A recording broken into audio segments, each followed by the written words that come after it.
Part 2 of my core products and core techniques with eyes focused. Starting off with Tarte Shape Tape as per usual as my eyeshadow base. Patting that out with a Zoeva 146. NARS Caramel Concealer as my second eyeshadow base. I call this my secondary eyeshadow base, but essentially this is helping me lay my first round of eyeshadow work or my first round of contrast work, shall we say. Blending that out with a BK Beauty 201. I don't always show this in every eyeshadow video, but just know that I am doing it. I take one of the darker matte shades that I intend to be working with, my BK Beauty Winged brush, and I just line up.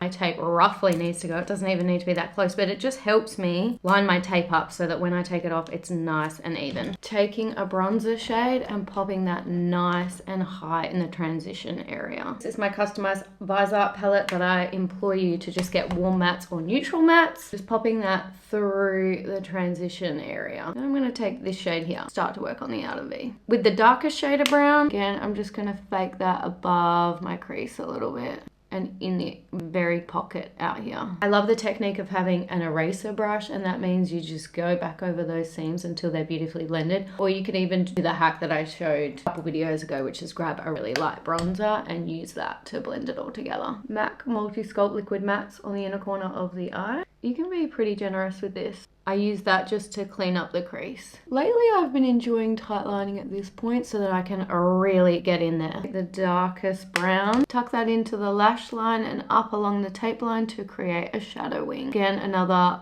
overarching theme of my style of makeup is that I rarely, actually not even rarely, I use black mascara on my upper lashes, and that's the only time I use black. You'll always see me use a charcoal brown. The one place where I probably don't use a liquid, I don't use liquid liners. I rarely use even crayon liners. It's really a lot of mostly shadow work. And that's how we're looking, and it's time for the tip to come off. She gave me a lift. Taking a bronzer. Now, I'm not gonna lie to you, usually my core product would be Matte Give Me Sun, which it most definitely is, but unfortunately I've added the Fenty ones to my remit as well. Shady Biz and Private Island would probably be my favorites. And my core brush for that would be a Rose & Ben E27. Perfect little fluffy half lash. These will be available soon. Morphe M382, and usually the second to darkest shade that we used.